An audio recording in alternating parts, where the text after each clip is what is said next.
The way in which we live has shifted on dogs' ears. Everywhere you look, we're living in a dog's world. So live it well, celebrate it, and capture those special moments. And who better to trust those special moments with than Tina Valant-Siebelts? She has been hailed as the dog event diva, rescue junkie, and above all, an extraordinary pet photographer. My work is unique as a pet photographer because I have a true love of dogs. It started very young, when I was very young as a kid, of a love of all animals. And my unique perspective on pet photography is I really try to learn the personality of the pet I'm photographing, and also to capture the relationship between the pet and the owner, or the animal and its caretaker, its guardian. There's more to pet photography than your average family portrait. It takes time, patience, a little getting to know one another, and of course, dog treats are a must. There is a process in photographing a pet and an owner, or even just the pet. I am very gentle with the pet. I get to know the pet a little bit. I play with them for a little bit and kind of see what are their good points, try to study the angles of their face, their features, their coloring, what light is going to reflect it.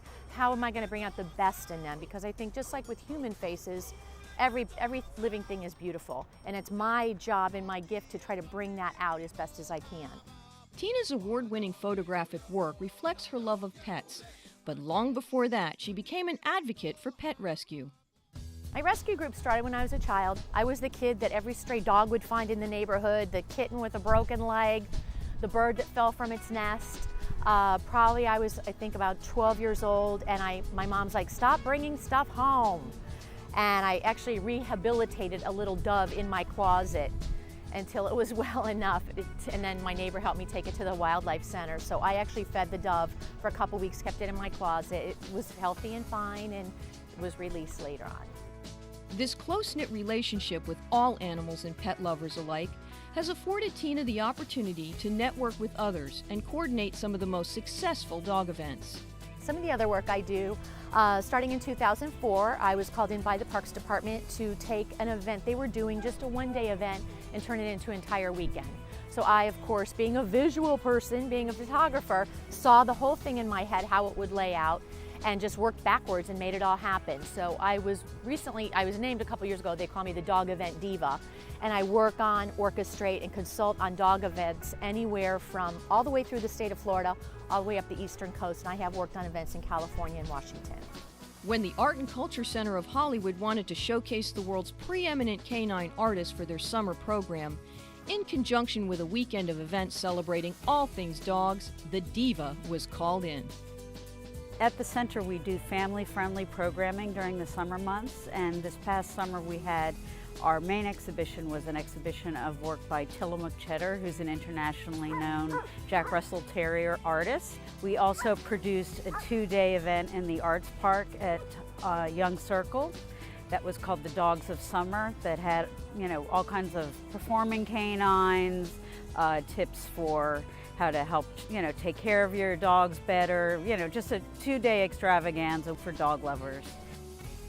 Early on, I met Helene, who's with the Dog Beach of Hollywood group, and she said what a force of nature Tina was, and that somehow, some way we had to get Tina involved, and so we met.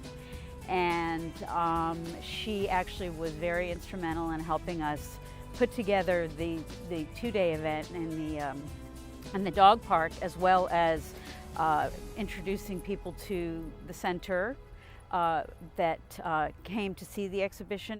The inspiration for the show was easy. After all, the importance of one's pet has changed dramatically over the years.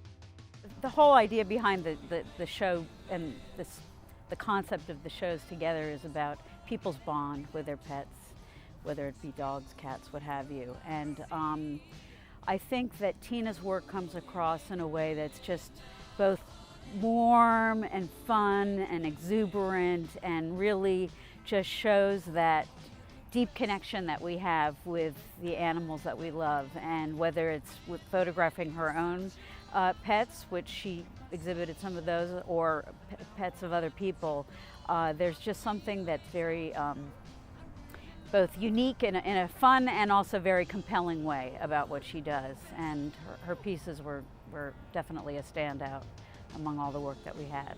What I like best about working with animals, you can take a not great picture of the pet, and the pet's never going to say, "I'm not that ugly," or "You made me look fat."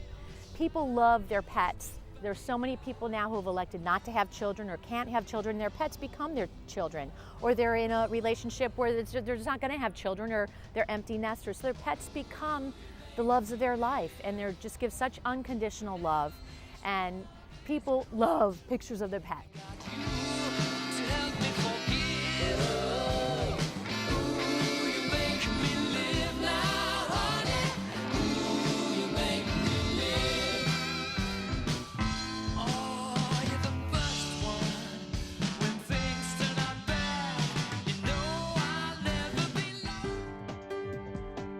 To learn more about pet photographer Tina Valant-Siebelts, log on to havedog.com.